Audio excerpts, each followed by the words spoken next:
Fascist Hasina কন্যা সায়মা ওয়াজেদ পুতুলের সূচনা ফাউন্ডেশনের ১৪টি ব্যাংক হিসাবে জমা হয়েছিল ৫৩১,৭৭,২৩,০০০ টাকা। কিন্তু ফাউন্ডেশনের আয়কর নথিতে প্রতিষ্ঠানের আয় দেখানো হয়েছে ৯০,২৩,৮২,০০০ টাকা, ব্যয় দেখানো হয়েছে ১৭,৩৫,৪০,০০০ টাকা। বাকি ৪৪৭,৯৫,১০,০০০ টাকার তথ্য আয়কর নথিতে নেই।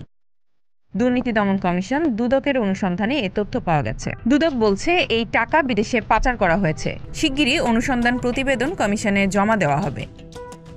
অটিজম নিয়ে সচেতনতা, গবেষণা ও প্রশিক্ষণ কার্যক্রম পরিচালনার উদ্দেশ্যে সূচনা ফাউন্ডেশন প্রতিষ্ঠা করা হয়। দুদকের অনুসন্ধান বলছে এসব ক্ষেত্রে এই অর্থ খরচের কোনো তথ্য পাওয়া যায়নি। এই টাকা প্রতিষ্ঠানটির অন্য কোনো খাতে বা ব্যক্তিগত কোনো খাতে বিনিয়োগও করা হয়নি। অনুসন্ধান টিম ইতোমধ্যে তাদের কাজ শেষ করেছে। অনুসন্ধানে অনিয়ম, দুর্নীতি, অর্থ পাচার সহ আমলযোগ্য প্রমাণ পাওয়া গেছে। কমিশনের অনুমোদনের জন্য শিগগিরই প্রতিবেদন দাখিল করা হবে। কমিশনের অনুমোদন সাপেক্ষে অভিযুক্তদের বিরুদ্ধে আইনি ব্যবস্থা শুরু করা হবে। দুদকের অনুসন্ধান দল খসড়া প্রতিবেদনে বলেছে, ফাউন্ডেশনের বিভিন্ন ব্যাংক হিসাবে যে ৫৬১,৭৭,২৩,০০০ টাকা জমা হয়েছে তা বিভিন্ন ব্যক্তি ও প্রতিষ্ঠান থেকে এসেছে।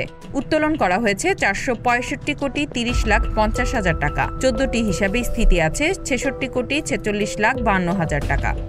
Z news, Dhaka.